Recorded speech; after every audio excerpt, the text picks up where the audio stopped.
सनितपुर जिल्ला दुलाराय बर' फरायसाफोरनि बानजायनायाव मोनसे मेलेमजिबि जथुम्मा खुंगासिनो दं। बेवहाय नोंथाङा बाहागो लाना मा मिथियो? सनितपुर जिल्ला दुलाराय बर' फरायसा आफादनि बानजायनायाव दिनै बाथासिफोर एबा सादिकेजलि दखरा दुलाराय बर' फरायसा आफादनि बेन्दोङाव थानाय बाथासिफोर मना सेन्टारनिनो जे जिमनि नब्लाङाव मोनसे मेलेमजिबि सावरायमेल खुंनाय जादों आरो बेखौ गाहायै सनितपुर डिस्ट्रिक्ट दुलाराय बर' फरायसा आफादनि दैदेननायावनो बानजायनाय जादों। दा बेयाव गोबां मेलेमजिबि बिथांमोना बाहागो लाफैदों आरो बेयाव दिनै बिटिआर ओनसोलाव गोदानै सोसनजानाय गं 14 गामिफोरनि रायजो राजाफ्रा बेयाव बाहागो लाफैदों आरो बेयाव रायजो राजाफोरजों जोङो गोबां खोथा सावरायदों। मानो होननानै बुङोब्ला सनितपुर जिल्ला होननानै बुङोब्ला मोनसे समनि बर' हारिनि बयनिख्रुइबो जेंनासिन ओनसोल होननानै बुङोब्ला जोङो सनितपुर जिल्लाखौ गाहाय हमनानै लानो हायो। बिनिनो हा हुनि जेंना आरो बेजों लोगोसे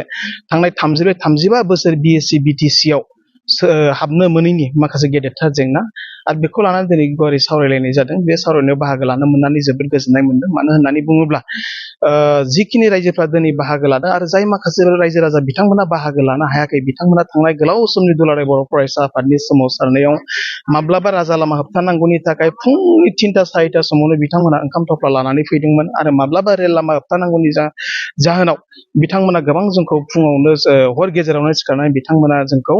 मदद होबाय थानाय जादों। दा बेजों लोगोसे बिटिआर गोरोबथानि 5.3नि गेजेरजों सनितपुर जिल्लायाव दिनै 2500निबो बांसिन फेमिलिफ्रा दिनै हाब मोननो हानाय जादों आरो बे जोंनि थाखाय बिराद मोनसे गेदेरथार रंजाथावना बाथ्रा। मानो होननानै बुङोब्ला थांनाय गोलाव सम फरेस्ट डिलार एक्ट 2006 आयेना UPA 2 आव पास जानायनि उनावबो बेखौ आसामाव बेबायदि खामानि मावनाय जायाखैमोन आरो बेखायनो दुलाराय बर' फरायसा आफादा बिटिआर गोरोबथानि 5.3नि गेजेरजों बे दफाफोरखौ लाबोनानै दिनै जाफुंसार जानो हादों। आरो बिनिफ्राय बयनिख्रुइ बांसिन सनितपुर जिल्ला हिसाबै गोजोनथावना बाथ्राया जाहैबाय थांनाय बिएससि गोरोबथायाव सनितपुर जिल्लानिफ्राय बोखावजायै सनितपुर जिल्लानिफ्राय 539 जन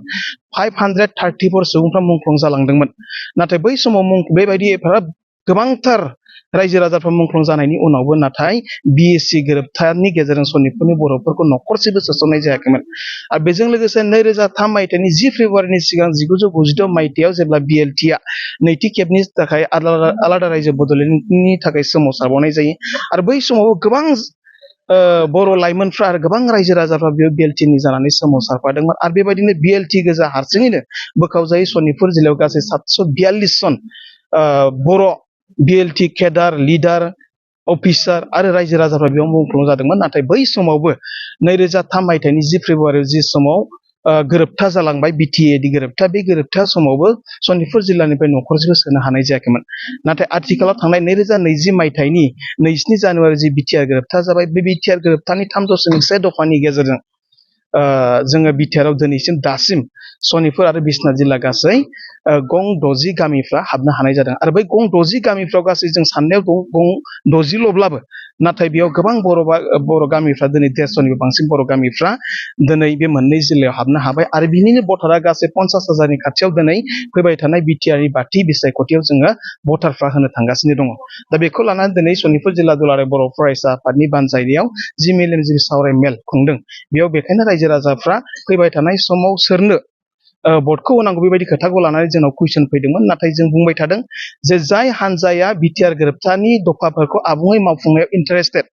जाय हान्जाफ्रा सनितपुर आरो बिश्वनाथ जिल्लानि बर'फोरनि हानि जेंनाखौ सुस्रांबाय, जाय हान्जाया नोङो सनितपुर आरो बिश्वनाथ जिल्लायाव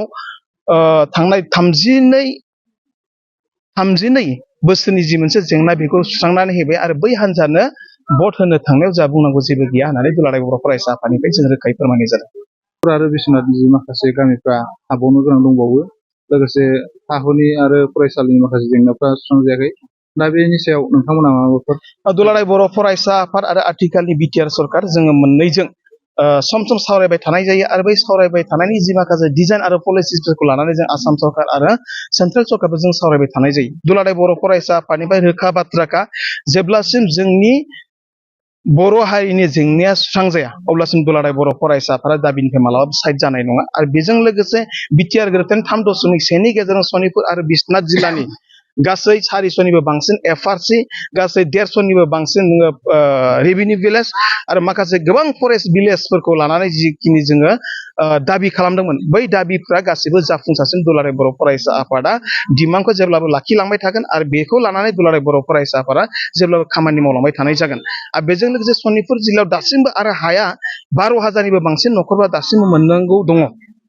दा मोननांगौ दं हिसाबै दुलाराय बर' फरायसा आफादा बेखायनो थांनाय 6 आगस्ट खालिबो दुलाराय बर' फरायसा आफाद आरो बिटिआर सरकार आरो बेजों लोगोसे आसाम सरकारजों आसामनि गिबि मन्थ्रि मानगोनां डक्टर हिमन्त बिश्व शर्माजों दिसपुराव सावरायनायबो जादोंमोन आरो बै सावरायनाय लेखायै बिथाङा थांनाय 15 आगस्ट खालिबो गोबांथार गामि फोसावबावनायनि बाथ्रामोन नाथाय माखासे टेकनिकेल उसुबिदानि थाखाय बिथांमोना बे खामानिखौ मावनो हादिया होननानै जोंनो फोरमायदों आरो बेखौनो जों दासिमबो आसा खालामनानै दङ फैबाय थानाय खम समनि गेजेराव जेन सनितपुर आरो बिश्वनाथ जिल्लानिफ्राय आरोबाव 150 200 300 बेसेबांखिनि गामि दिनै आसाम सरकारा सोसनग्रोनो हाबावो बेखौ लानानै खामानि मावनो थाखाय जों बिथांमोनखौ प्रेसार होबाय थानाय जादों आरो बे डिमान्डआ जोंहा जेब्लाबो दंबाय थायो आरो बेजों लोगोसे हा हुनि जेंनाया सनितपुर आरो बिश्वनाथ जिल्लानि बर'फोरनि 100% हानि जेंनाया सुस्रांजासिम जों आसाम सरकार आरो भारत सरकारजों बेखौ दिनै सावरायलांबाय थानाय जादों आरो फैबाय थानाय खम समनि गेजेरावनो जे सनितपुर आरो बिश्वनाथ जिल्लानि हानि जेंनाया सुस्रांजागोन जों बेखौ फोथायनाय दं।